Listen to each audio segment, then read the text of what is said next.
Bonjour dans ma chaîne YouTube français aussi. On reste toujours dans le même projet. Projet 2, animer une fable. Séquence 2, avobule. Activité, compréhension de l'écrit. On commence par l'éveil de l'intérêt. La question. Cite quelques titres des fables que vous connaissez. La réponse. Quelques titres des fables que je connais sont la colombe et la fourmi, le corbeau et le renard, le lion et le rat, le lièvre et la tortue, etc. Voici le support maintenant.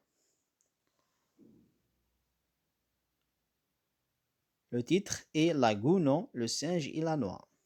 Donc c'est une BD. Je vais lire les paroles. Une jeune guenon cueille une noix dans sa coque verte. Deuxième vignette maintenant. Brrr, comme si amé. Ma mère m'a dit que les noix étaient bonnes. Elle m'a monté. Troisième vignette. Ce fruit n'a aucun goût. Je le jette. Dig, aïe. Cinquième vignette. Vite entre deux cailloux, la casse, l'épluche et la mange. Une noix, ça tombe bien, j'ai très faim. Sixième vignette maintenant. Votre mère a raison, les noix ont fort bon goût, mais il faut les ouvrir. Souvenez-vous que dans la vie sans travail et sans effort, on n'a point de plaisir. Étude des éléments paratextuels maintenant. La première question. Que vois-tu sur la photo? La réponse, je vois sur la photo des singes, un arbre, une noix, etc. Deuxième question. Quel est le titre de ce texte ou bien de cette BD? La réponse, le titre de cette BD est La Gounon, le singe et la noix.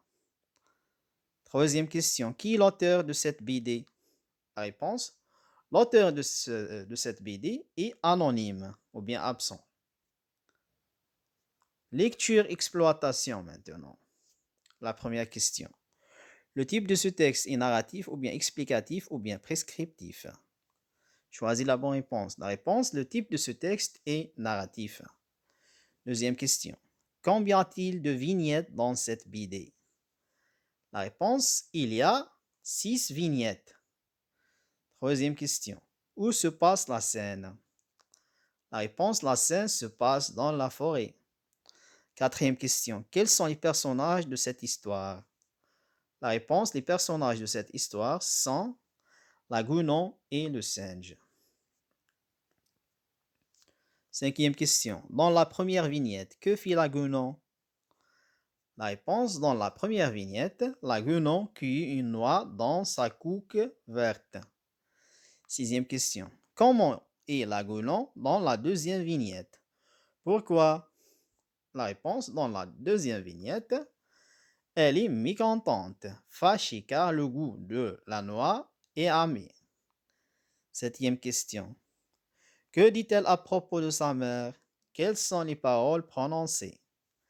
La réponse, elle dit, ma mère m'a dit que les noix étaient bonnes. Elle m'a monté. Huitième question. Dans la cinquième vignette, le singe est très heureux. Pourquoi? La réponse, le singe est heureux car il a trouvé une noix alors qu'il avait très faim. Neuvième question. Dans quelle vignette prend-il la parole pour donner un conseil à la gounon? La réponse, il s'agit de la sixième vignette. Dixième question. Que signifie l'onomatopée de la quatrième vignette? La réponse, l'onomatopée de la quatrième vignette, aïe, signifie que le singe a mal, exprime la douleur. Onzième question. Choisis la morale qui convient à cette histoire. Il faut s'entraider, c'est la loi de la nature, ou bien les apparences sont souvent trompeuses, ou bien dans la vie sans travail et sans effort, on n'a point de plaisir. Choisis la bonne réponse. La réponse, la morale qui convient à cette histoire, est dans la vie sans travail et sans effort, on n'a point de plaisir. Phase de récapitulation maintenant. Complète par travail, récompensé, guenon et v. Là a appris que dans la, le et toujours. Voici la réponse. La Gouno a appris que dans la vie, le travail est toujours récompensé. Merci pour votre attention, mes amis. Au revoir.